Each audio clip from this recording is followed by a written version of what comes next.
엄마, 손 아픈 게 무슨 상관이야? 엄마가 안 보면 누가 아기 봐?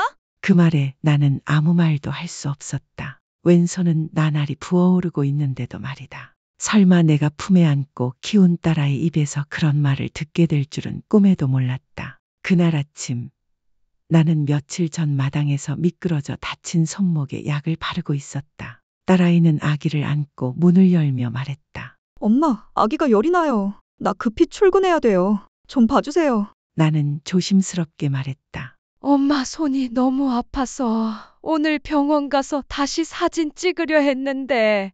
말이 끝나기도 전에 아이는 벌떡 돌아서며 거의 언성을 높였다. 엄마, 손 아픈 게 무슨 상관이야? 엄마가 안 보면 누가 아기 봐? 내가 또 휴가 내면 일자리 잃어? 나는 그 자리에 얼어붙었다. 딸아이 품에 아기는 울고 있었고 내 손은 추워서가 아니라 떨리고 있었다. 나는 눈물을 억지로 삼켰다. 그 후 나는 여전히 아기를 안았다. 왼손은 쑤시고 오른손은 너무 오래들어 마비된 듯 저려왔다. 나는 아이에게 죽을 한 숟가락씩 떠먹이고 재우고 빨래하고 밥을 지으며 그림자처럼 움직였다. 밤이 되자 방으로 숨어 손목을 주무르며 눈물이 고였다. 아파서가 아니었다. 그 말이 머릿속을 떠나지 않았다. 엄마 손 아픈 게 무슨 상관이야? 나는 내가 넘어진 날을 떠올렸다. 그날은 이슬비가 내리고 있었고 시골길은 죽처럼 질척거렸다. 나는 장에서 청경채 한 봉지와 고구마 몇 개를 사서 돌아오다 미끄러졌다. 크게 다치진 않았지만 왼손이 돌바닥에 세게 부딪혔다 어깨까지 저리는 듯한 통증이었다. 나는 한참을 그 자리에 앉아 숨을 고르다가 며칠이면 괜찮아지겠지 하고 조용히 일어섰다. 하지만 낫지 않았다. 걸레를 짜거나 설거지를 하거나 뜨거운 냄비를 들 때마다 손에 바늘이 찌르는 듯한 통증이 몰려왔다. 어떤 날은 밤중에 통증으로 깨어 뜨거운 물찜질을 하며 벽에 기대 앉아 나를 세우곤 했다. 딱 그때 딸아이가 전화했다. 엄마, 그런 상태면 더더욱 혼자 두면 안 돼요. 서울에 와서 우리랑 같이 살아요. 내가 엄마 돌볼게요. 그 말은 마치 내가 외로움에서 벗어날 기회를 주는 듯 들렸다. 나는 깊이 생각하지 않았다. 그저 자식이랑 함께 살게 되면 더 나아지겠지, 적어도 관심받고 좀 쉬게 될 줄로만 믿었다. 나는 조용히 짐을 쌌다. 작은 여행 가방 하나, 몇 벌의 따뜻한 옷, 파스 한 병, 그리고 오래된 사진첩 하나. 남편과 내가 어느 가을 감나무 아래에서 찍은 사진을 맨 위에 올려두었다. 그걸 가지고 가면 고향의 일부라도 지닐 수 있을 것 같았다. 나는 40년 넘게 살아온 집의 문을 잠갔다. 나는 보살핌을 받기 위해 떠난다고 생각했지만 사실 나는 내 인생 자체를 떠나고 있었다. 그것도 모른 채. 서울은 비좁고 시끄럽고 고층 건물과 삐소리가 나는 엘리베이터들.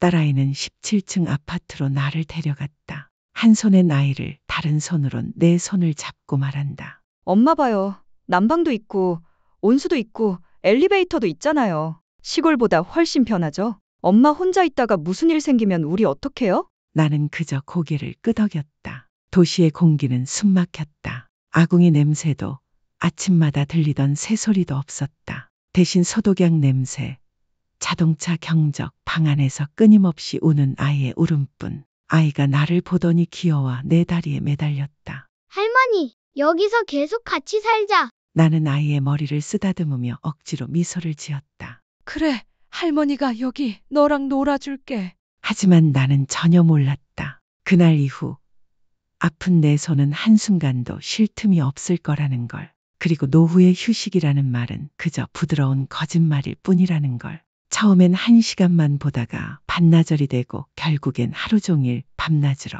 손이 아파도 이를 악물고 버텼다. 하지만 마음이 아플 땐 누가 쌈해주나? 처음엔 스스로를 위로했다. 며칠만 견디면 딸아이가 조정할 거야. 나는 원래 일하는데 익숙하다. 고생이 무섭지 않다. 어릴 때부터 논에서 벼를 베고 돼지를 키우고 혼자 아이를 길렀다. 하지만 이번 고생은 다르다. 나는 한 끼 식사도 제대로 앉아서 먹을 수 없었다. 밥은 늘 식어 있고 아이가 울까봐 눈치를 보며 먹었다. 어느 날은 죽을 2숟가락 겨우 뜨는데 아이가 토해서 급히 수저를 내려놓고 치우고 옷 갈아입히고 달래느라 허둥지둥. 다시 식탁에 돌아와 보면 죽도 식었고 내 마음은 언제 식었는지도 모르게 싸늘했다. 나는 이제 잠이라는 말을 잊었다. 한밤중에 아이가 끙끙대면 나는 벌떡 일어났다. 딸은 옆방에서 문 닫고 방음이 잘 돼서 듣지도 못한다. 나는 예민한 잠에 익숙해서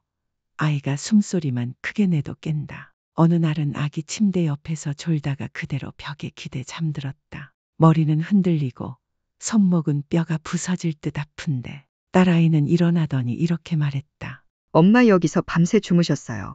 왜 방에 안 들어가셨어요? 나는 아무 말도 하지 않았다. 아이가 열이 나서 잠을 설쳐서 내가 곁을 못 떠났어. 라고 말하면 돌아올 말은 뻔했다. 애들은 원래 그래요. 엄마 너무 예민하신 거 아니에요. 내 아픈 손은 처음엔 단순한 통증이었지만 이제 뼛속까지 쑤시는 고통이 되었다. 나는 숨겼다. 혹시나 폐가 될까봐. 하지만 사람의 몸은 한계가 있다. 아이를 들어올릴 때마다 딱 하는 소리가 손 안에서 들린다. 아침마다 물을 끓이려면 손을 10분간 주물러야 겨우 냄비를 들 수 있다. 어느 날은 아기를 등에 업은 채 큰아이에게 줄 채소국을 끓였다. 그런데 큰아이가 국에 대었는지 갑자기 비명을 질렀고 나는 너무 놀라 손이 덜덜 떨리며 국자를 바닥에 떨어뜨렸다. 딸아이는 집에 와서 어지러운 집안을 보자 짜증을 냈다. 엄마 그냥 잠깐만 봐달라고 했는데 왜 집이 전쟁터 같아요? 잠깐, 맞다, 항상 잠깐이었지. 나는 원망하지도 탓하지도 않았다. 그저 마음이 허탈했다. 왜냐하면 사람들은 내가 아직 괜찮다고 조금 더 버틸 수 있다고 생각하는 것 같았다. 조금만 더 그렇게 끝없이 내가 더는 버틸 힘조차 없을 때까지. 어느 날 오후 나는 손주를 데리고 근처 공원에 나갔다. 나는 벤치에 앉아 있었고 왼손은 얇은 천으로 대충 감싸 놓았다. 손주는 그네를 타며 신나게 놀고 있었다. 그때 한 할머니가 나를 한참 바라보다가 조심스럽게 물었다. 저 집에서 일하시는 분이에요. 아이가 아주 닮았네요. 나는 씁쓸하게 웃었다. 아니에요. 일하는 사람 아니에요. 왜 할머니예요? 그분은 고개를 끄덕이며 뭔가를 이해한 듯했다. 그리고 나처럼 웃었지만 눈빛 속에는 슬픔과 피로가 담겨 있었다. 그 순간 나는 문득 깨달았다. 아픈 건 손만이 아니었다. 사람들이 나를 바라보는 시선조차 내 마음을 아프게 만들고 있었다. 아파도 돌봐야 해. 열이 나도 일어나야 해. 피곤해도 힘들다고 말하지 마. 나는 스스로에게 묻는다. 나는 엄마인가 아니면 그저 무급부모인가. 왼쪽 손목의 통증은 날이 갈수록 심해졌다. 처음엔 묵직하게 아프더니 나중에는 수건 하나 짜는 것도 몸이 움찔할 만큼 고통스러웠다. 밤중에 잘 때도 자세만 조금 잘못 바꿔도 통증에 벌떡 깼다. 파스, 연고, 냉찜질 밴드까지 다 써봤지만 아무 소용없었다. 손은 여전히 쉬지 못하고 전보다 더 많은 일을 해야 했으니까 나는 아직도 그날 아침을 잊지 못한다. 다시 한번 내 역할을 뼈저리게 깨달았던 아침. 그날도 평소처럼 일찍 일어났다. 아기 기저귀를 막 갈았는데 큰아이가 부른다. 할머니, 나 오줌 쌌어. 나는 닦아주고 옷 갈아입히고 겨우 마쳤을 무렵 죽이 끓어 넘쳐 연기가 자욱했다. 허둥지둥 오른손으로 냄비를 들여다보는데 왼쪽 손목이 손잡이에 닿자마자 극심한 통증이 뇌를 찔렀다. 나는 주저앉으며 떨리는 손으로 가스불을 껐다. 딸아이가 나와 주변을 보더니 말했다. 엄마 뭐 하다가 죽이 이렇게 넘쳐요? 좀 조심하세요. 나는 고개를 숙이며 낮은 목소리로 말했다. 손이 너무 아파서 감당이 안 됐어. 딸아이는 한숨을 쉬며 말했다. 엄마도 힘든 거 알아요. 근데 나도 안 힘든 줄 아세요? 엄마는 집에서 애만 보면 되지만 나는 일도 하고 집세도 내고 분유값, 병원비 다 책임져야 해요. 엄마가 나 좀 도와준다고 생각하고 조금만 더 버텨주면 안 될까요? 나는 아무 말도 하지 않았다. 말하고 싶지 않아서가 아니라 내가 했던 모든 말은 한 번도 제대로 들은 적이 없었기 때문이다. 그날 오후 나는 아이를 예방접종 마치러 데려갔다. 아기는 계속 울고 큰아이는 병원 로비에서 과자 안 사줬다고 드러누워 떼를 썼다. 나는 한 손엔 가방을 들고 다른 손으론 아이를 안고 한쪽으론 끌고 한쪽으론 달래며 겨우 움직였다. 그때 왼쪽 손목은 거의 감각이 없었다. 걸을 때마다 어깨에서 팔꿈치까지 수백 개의 바늘이 찌르는 것 같았다. 집에 도착하자마자 나는 현관의 마룻바닥 위로 주저앉았다. 등은 땀으로 흠뻑 젖었고 예방접종으로 아파 우는 아이를 안은 채 넘어지지 않으려고 애쓰며 몸을 굳게 세웠다. 딱 그 순간 딸아이가 돌아왔다. 그 광경을 보고는 외쳤다. 엄마, 지금 뭐 하시는 거예요? 넘어졌으면 누가 애 보는데요? 왜 이렇게 조심성이 없어요? 나는 그녀를 올려다보았다. 그 눈에는 걱정이 없었다. 그저 비난뿐이었다. 마치 나는 실수한 직원일 뿐 그 이상도 이하도 아닌 사람처럼. 나는 아무 말 없이 몸을 일으켰다. 설명할 기운조차 남아있지 않았다. 내가 얼마나 애썼는지 말할 힘도. 그날 저녁 나는 밥도 먹지 않고 방으로 들어갔다. 딸아이가 물었다. 엄마, 안 배고파요? 나는 대답했다. 배 안 고파. 그 애는 조용히 돌아섰다. 손은 좀 어때요? 라는 말 한마디.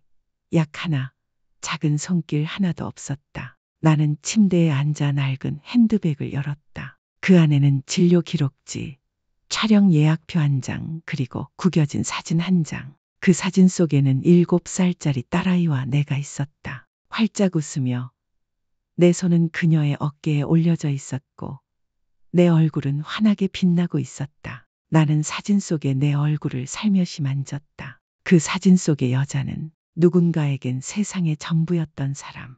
지금은 겨우 무료 보모에 불과한 존재. 나는 그 자리에서 오랫동안 앉아 있었다. 한밤중 나는 휴대폰을 열어 고향의 의사 번호를 찾았다. 그리고 문자를 남겼다. 선생님, 제 손이 이래서요. 이제 그만둬야 할까요? 너무 지칩니다. 답장은 바로 오지 않았다. 하지만 그 메시지를 보낸 것만으로도 나는 알 수 있었다. 나는 이제 준비가 되었구나. 아무에게도 말하지 않았다. 나는 그저 한 벌씩 옷을 접고 서류를 챙겼다. 화가 나서가 아니라 이제는 알겠기 때문에. 그날 아침 아직 해가 뜨기 전 나는 눈을 떴다. 문틈 사이로 바람이 윙윙 불고 바깥에는 가랑비가 조용히 내리고 있었다. 아파트는 여전히 어둡고 나무 바닥에 차가움이 감돌았다. 나는 맨발로 천천히 걸어 창고 문을 열었다. 그곳은 내가 처음 이 집에 왔을 때 여행갑방을 넣어둔 곳이었다. 낡은 갈색 가방, 손잡이는 긁힌 자국이 많았다. 그 안에는 내가 40살 때 직접 수놓은 손수건이 있었다. 국화 꽃무늬와 윤이라는 세 글자가 한 구석에. 나는 거칠고 두터운 천을 만지며 괜스레 눈가가 시큰해졌다. 나는 하나씩 꺼냈다.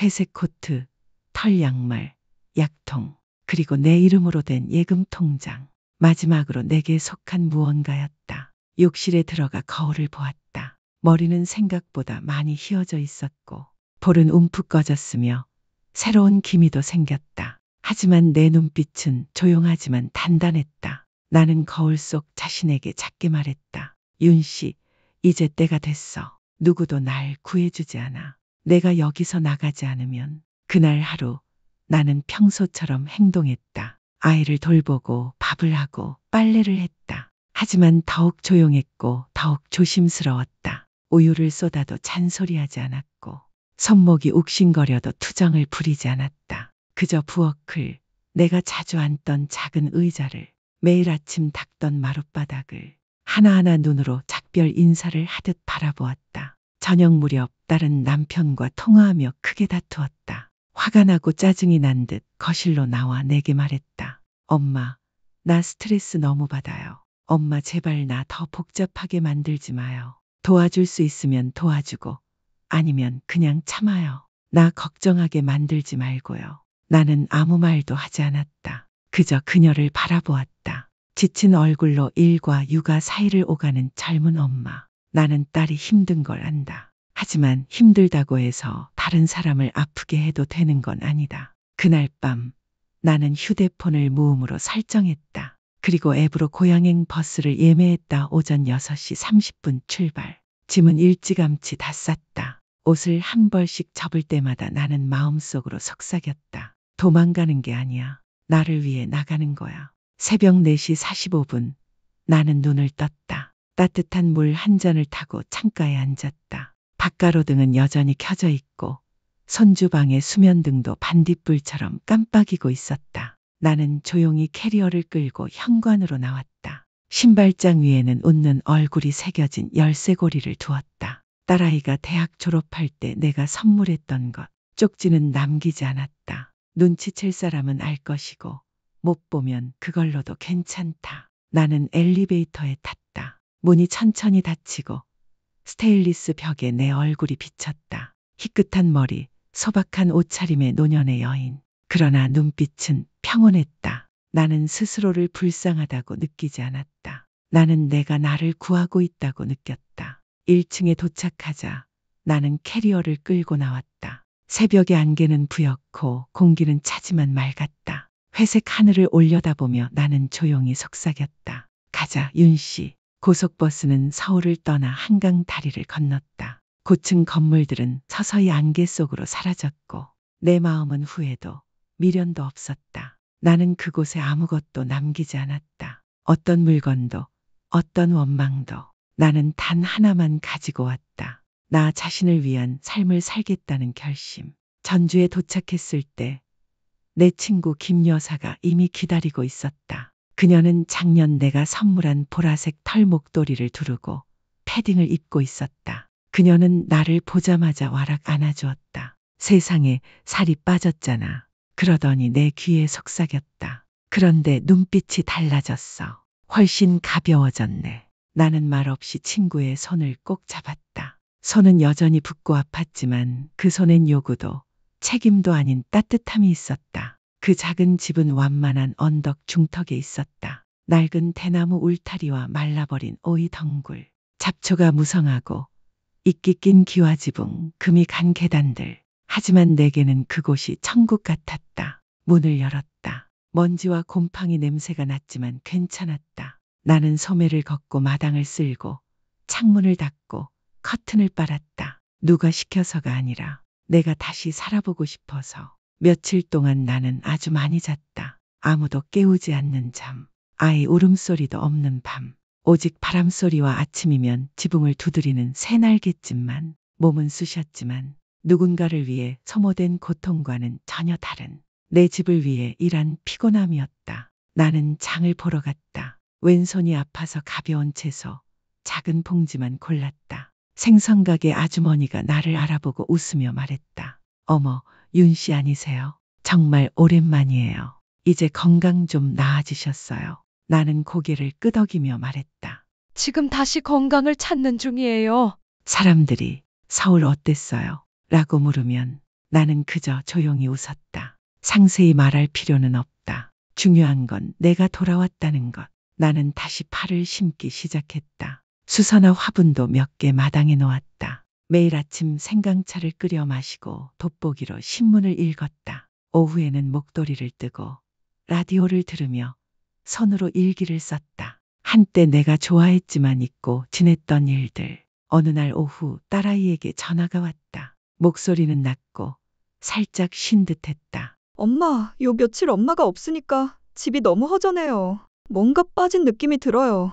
나는 부드럽게 말했다. 엄마도 요즘 이 조용함에 익숙해지려 하고 있어. 그런데 이상하게도 마음이 편하단다. 딸아이는 한참을 말없이 있다가 숨을 내쉬었다. 엄마, 내가 잘못했어요. 나는 대답했다. 괜찮아. 엄마는 벌써 용서했어. 다만 예전처럼 살 수는 없을 뿐이야. 나는 인연을 끄는 게 아니다. 손주는 여전히 매주 영상통화를 걸어온다. 나는 안부를 묻고 딸아이에게 호박전과와 허브차를 보내준다. 하지만 거리를 둔다. 사랑이 희생이 되지 않을 만큼의 거리. 봄이 왔다. 집 뒤 감나무가 새순을 틔우기 시작했다. 나는 대나무로 만든 풍경을 다시 처마에 걸었다. 맑고 잔잔한 풍경 소리 마치 폭풍 뒤에 안정된 심장 박동처럼. 나는 나무 그늘 아래 앉아 새 다이어리를 펼쳤다. 첫 장에 이렇게 적었다. 내가 다시 나 자신을 사랑하기로 선택한 날. 세상엔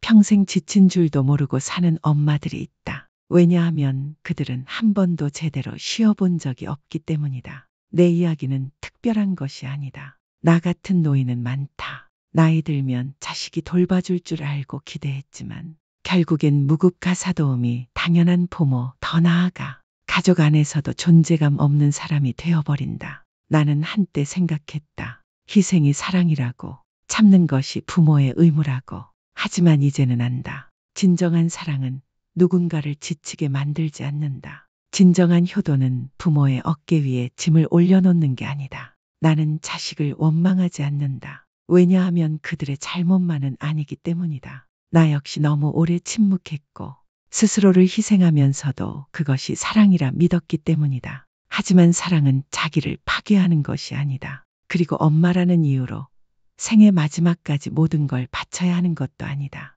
가장 아픈 것은 늙는 것이 아니라 늙었는데도 여전히 가족 안에서 일하는 사람으로만 여겨지는 것이다. 윤 씨의 이야기를 통해 우리는 알게 된다. 효도는 부모를 도시에 모시고 좋은 음식을 먹이는 것만이 아니다. 그들이 아이를 대신 돌보고 집안일을 도맡고 참고 또 참게 하지 않는 것. 그것이 진정한 효도다. 엄마는 지치지 않는 기계가 아니다. 그들도 아프고 슬프고 때론 지친다. 윤 씨는 우리에게 아주 귀한 교훈을 남겼다.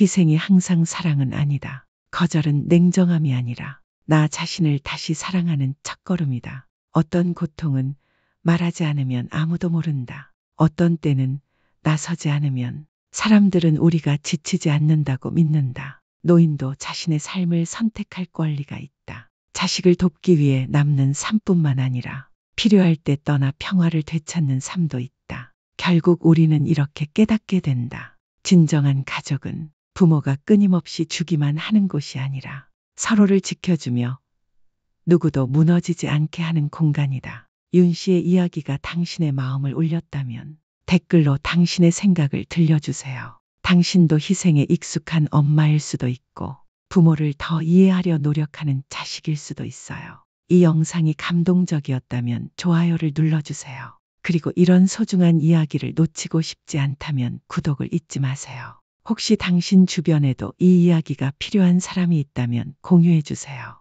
어쩌면 단 한 번의 경청이 누군가의 가족을 바라보는 방식을 바꿔놓을지도 모르니까요. 왜냐하면 때로는 아주 단순한 이야기가 가장 깊은 치유를 불러일으키니까요.